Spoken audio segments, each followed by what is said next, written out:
Detail చూస్తే మాజీ మంత్రి మోత్కుపల్లి నరసింహులు కాంగ్రెస్ లో చేరిక దాదాపు ఖాయమైనట్లు తెలుస్తుంది. కర్ణాటక ఉప ముఖ్యమంత్రి డీకే శివకుమార్ తో నిన్న ఆయన భేటీ ఆ వార్తలకు మరింత బలం చేకూరుతుంది. సీఎం కేసీఆర్ తీరుపై తీవ్ర ఆగ్రహంగా ఉన్న మోత్కుపల్లి కాంగ్రెస్ వైపు చూస్తున్నట్లు సమాచారం. తెలంగాణలో బీఆర్ఎస్ కు కాంగ్రెస్ మాత్రమే ప్రత్యామ్నాయమని, అన్న వదిలేస్తే తన తమ్ముడు రేవంత్ రెడ్డి దగ్గరకు వెళ్తానంటూ గత కొద్ది రోజులుగా వ్యాఖ్యానిస్తున్నారు.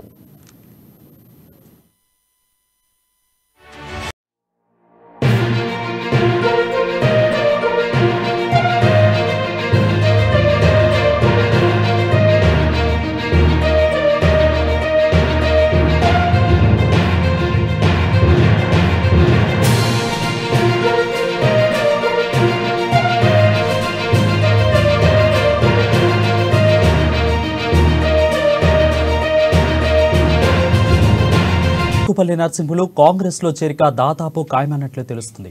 కర్ణాటక ఉప ముఖ్యమంత్రి డీకే శివకుమార్ తో నిన్న ఆయన భేటీతో మరింత వార్తలకు బలం చేకూరుతుంది. అయితే సీఎం కేసీఆర్ తీరుపై తీవ్ర ఆగ్రహంగా ఉన్న మోత్కుపల్లి కాంగ్రెస్ వైపు చూస్తున్నట్లు సమాచారం. తెలంగాణలో బీఆర్ఎస్ కు కాంగ్రెస్ మాత్రమే ప్రత్యామ్నాయమని, అన్న వదిలేస్తే తన తమ్ముడు రేవంత్ రెడ్డి దగ్గరకు వెళ్తానంటూ గత కొద్ది రోజులుగా వ్యాఖ్యానిస్తున్నారు మోత్కుపల్లి. దీనిపై మరింత సమాచారం మా ఇన్పుట్ ఎడిటర్ శ్రీనివాస్ అందిస్తారు. శ్రీనివాస్, చెప్పండి, అప్డేట్స్ ఏంటి? రైట్ వరుణ్, ఏదైతే మోత్కుపల్లి నరసింహులు కొద్దిసేపు డీకే శివకుమార్ ని కర్ణాటక ఉప ముఖ్యమంత్రి డీకే శివకుమార్ తో భేటీ కావడం జరిగింది. ఈ భేటీతోని మోత్కుపల్లి కాంగ్రెస్ లోకి చేరతాడు అని చెప్పేసి గట్టిగా పార్టీ నమ్ముతోంది. అయితే ఇప్పటివరకున్న సంకేతాలు చూస్తే ఈ వారంలోనే కాంగ్రెస్ లో చేరే అవకాశాలు ఉన్నాయని చెప్పేసి కూడా తెలుస్తుంది. ఎందుకంటే ముందు నుంచి కూడా బీఆర్ఎస్ నుంచి బయటకు వచ్చిన తర్వాత మోత్కుపల్లి పదే కాంగ్రెస్ ను వెళ్లాలనే ఒక ఆలోచన తనలో ఉందని చెప్పేసి కూడా మోత్కుపల్లి అనుచరులు చెబుతూ వస్తున్నారు. ఈ నేపథ్యంలోనే రేవంత్ ను కూడా కలిసే ప్రయత్నం చేసినట్టు తెలుస్తుంది. అయితే భేటీ ఇంకా జరగలేదు.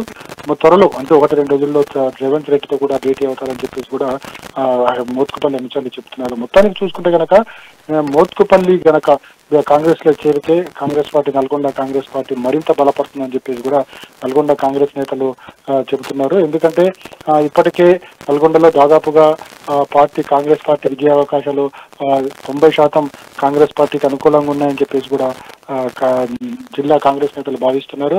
ఇక మనకి నల్గొండ జిల్లాకు సంబంధించి చూసుకుంటే మరి 1-2 నేతలు కాంగ్రెస్ పార్టీలోకి వచ్చే అవకాశాలు ఉన్నాయని చెప్పేసి కూడా తెలుస్తుంది. ముఖ్యంగా అందులో కోమటిరెడ్డి రాజగోపాల్ రెడ్డి తిరిగి కాంగ్రెస్ గూటికి చేరుకుంటారనే కథనాలు అయితే కొద్ది రోజులుగా వినిపిస్తున్నాయి. ఎందుకంటే ఆయన బీజేపీలో చాలా కాలంగా దూరం ఉంటూ వచ్చారు. ఎప్పుడైతే ఉప ఎన్నికల్లో ఓడిపోయిన తర్వాత కొద్ది రోజులు పార్టీకి దగ్గరగా ఉండి పనిచేసినప్పుడు కూడా పార్టీ నుంచి తనపై పెద్దగా స్పందన లేకపోవడము, అదేవిధంగా జిల్లా కార్యక్రమాల నుంచి కూడా బీజేపీ నేతల నుంచి వ్యతిరేకత వ్యక్తమవుతాము, అసంతృప్తి రావడంతోనే తాను కూడా బీజేపీకి కాస్త దూరంగా ఉంటూ వచ్చారు.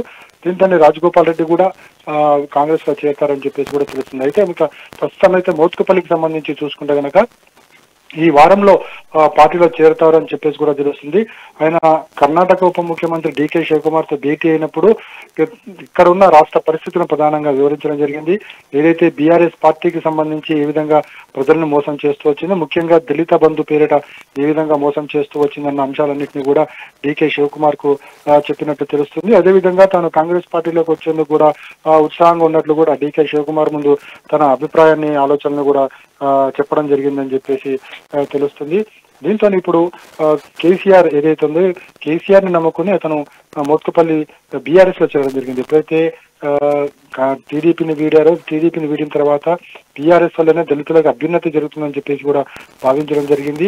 అప్పుడు కేసీఆర్ ప్రకటించిన దళిత బంధు మీద కూడా మోత్కుపల్లి హర్షం వ్యక్తం చేయడం జరిగింది, స్వాగతించడం జరిగింది. కానీ అది తీరా కాలం గడిచే కొద్దీ చూసుకుంటే గనక బీఆర్ఎస్ పార్టీ దళిత వ్యతిరేకిగా, అదేవిధంగా దళిత బంధు పేరిట ప్రజల్ని మోసం చేస్తుందని చెప్పేసి కూడా మొన్న బీఆర్ఎస్ ను బయటికి వీడే క్రమంలో ఆయన చేసిన ఆరోపణలు ఇవన్నీ. అయితే ఇప్పుడున్న పరిస్థితుల్లో కాంగ్రెస్ పార్టీనే దళితులకు, పేద బడుగు వర్గాలకు న్యాయం చేస్తుంది.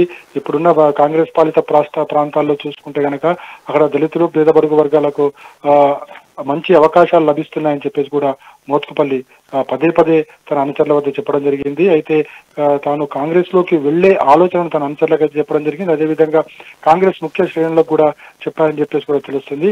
అయితే మరికొద్ది రోజుల్లో కాంగ్రెస్ లో వెళ్లేందుకు ఆయన తన గ్రీన్ సిగ్నల్ కూడా ఇవ్వబోతున్నారు. అయితే రేవంత్ రెడ్డితో భేటీ తర్వాత ఈ చేరిక ఉండబోతుందని చెప్పేసి కూడా తెలుస్తుంది. Varun. Right, thank you Srinivas for the updates.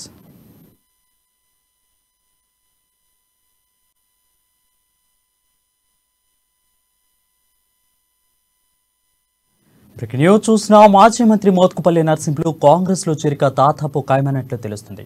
Karnataka ఉప ముఖ్యమంత్రి డీకే శివకుమార్తో నిన్న ఆయన భేటీతో ఆ వార్తలకు మరింత బలం చేకూరుతుంది. అయితే సీఎం కేసీఆర్ తీరుపై తీవ్ర ఆగ్రహంగా ఉన్న మోత్కుపల్లి కాంగ్రెస్ వైపు చూస్తున్నట్లు సమాచారం. తెలంగాణలో బీఆర్ఎస్ కు కాంగ్రెసే ప్రత్యామ్నాయమని, అన్ను వదిలేస్తే తన తమ్ముడు రేవంత్ దగ్గరకు వెళ్తానంటూ గత కొద్ది రోజులుగా వ్యాఖ్యానిస్తున్నారు మోత్కుపల్లి.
తెలుస్తుంది. కర్ణాటక ఉప ముఖ్యమంత్రి డీకే శివకుమార్తో నిన్న ఆయన భేటీతో ఆ వార్తలకు మరింత బలం చేకూరుతుంది. దీనిపై మరింత సమాచారం మా ప్రతినిధి హరీష్ అందిస్తారు. హరీష్, చెప్పండి. Thank you Varun. మాజీ మంత్రి మోత్కుపల్లి నరసింహులు కాంగ్రెస్ పార్టీలో చేరేందుకు డీకే శివకుమార్ తో మంత్రాలు జరుపుతున్నారు. ఆయన ఇప్పుడు గతంలో కూడా ఆయన ఏదైతే టీడీపీ నుంచి కూడా క్రియాశీలకంగా పనిచేశారు, సుదీర్ఘ కాలంగా కూడా ఇక్కడ మంత్రిగా పనిచేశారు, ఎమ్మెల్యేగా పనిచేసి స్థానికంగా ఆయనకు ప్రజాబలంతో పాటు ఒక మంచి నేతగా గుర్తించిన నేపథ్యంలో ఆయన టీడీపీని వదిలేసి బీఆర్ఎస్ సంబంధించిన బీఆర్ఎస్ పార్టీతో చేరారు. ఈ క్రమంలో కూడా ఆయన గత కొన్ని రోజులుగా బీఆర్ఎస్ పార్టీతో కొనసాగుతూ వస్తున్న కమిటీ నేపథ్యంలో ఏదైతే బీఆర్ఎస్ సంబంధించి ఇక్కడ టికెట్ల అంశం కావచ్చు కానీ మిగతా అన్ని అంశాల్లో ప్రాధాన్యత దక్కలేదంటూ కూడా ఆయన కొంతకాలంగా కూడా అసంతృప్త వ్యక్తం చేయడం జరుగుతుంది. ఈ నేపథ్యంలో గతంలో టీడీపీ కొనసాగుతున్నప్పుడు బీఆర్ఎస్ కి చేరిన వేటలో కూడా చంద్రబాబు పైన కూడా పలు కామెంట్లు చేశారు. వాటన్నిటిని కూడా కొద్ది రోజుల కిందట ఏదైతే చంద్రబాబు కేసు విచారణ జరుగుతున్న క్రమంలో కూడా ఆయన చంద్రబాబు గతంలో వ్యాఖ్యలు చేసిన దాన్ని కూడా ఆయన దానికి సంబంధించి చంద్రబాబు గతంలో చేసిన హామీలను కూడా వెనక్కి తీసుకోవడం జరిగిన నేపథ్యంలో మోత్కుపల్లికి సంబంధించి బీఆర్ఎస్ ఎలాంటి ప్రాధాన్యత లేదు. ఆయన కాంగ్రెస్ పార్టీలోకి వస్తేనే ఇంకా వచ్చే ఎన్నికల్లో కాంగ్రెస్ పార్టీ అధికారంలోకి వస్తుంది.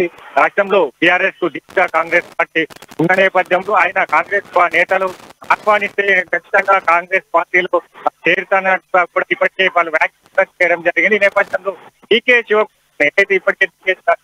డీకే శివకుమార్ తో భేటీ అవడం పైన కూడా ప్రాధాన్యత సంతరించుకుందని చెప్పొచ్చు. ఆయన తుంగతుర్తి నియోజకవర్గం సంబంధించి ఎమ్మెల్యే ఆశిస్తున్న క్రమంలో కూడా ఇప్పటికే ఆ నియోజకవర్గానికి సంబంధించి కూడా ఏదైతే అద్దంకి దయాకర్ టీపీసీసీ అద్దంకి దయాకర్ ఉన్నారు, ఆయన గతంలో 2 సార్లు పోటీ చేసే స్వల్ప మెజారిటీతో ఓడిపోవడం జరిగింది. మరొక నేత బీఆర్ఎస్ నుంచి కూడా మందుల సామీలు గిడ్డంగుల కార్పొరేషన్ చైర్మన్ కొద్ది రోజుల కిందే బీఆర్ఎస్ పార్టీని వదిలి కాంగ్రెస్ పార్టీలో చేరారు. ఆయన ఈ నియోజకవర్గానికి సంబంధించి కూడా టికెట్ ఆశిస్తున్న క్రమం ఉన్నది.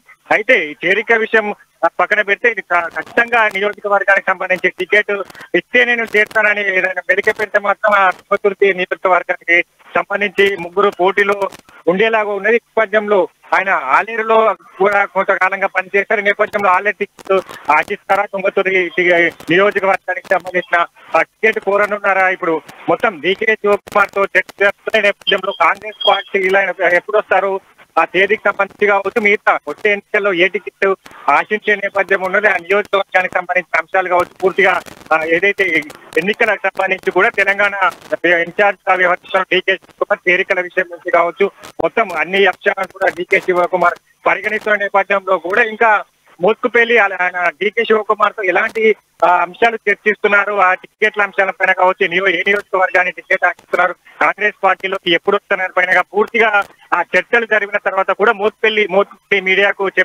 చెప్తే గానీ ఒక స్పష్టత వచ్చే అవకాశం అయితే కనిపిస్తున్నారు. Right, thank you Harish for the clear updates.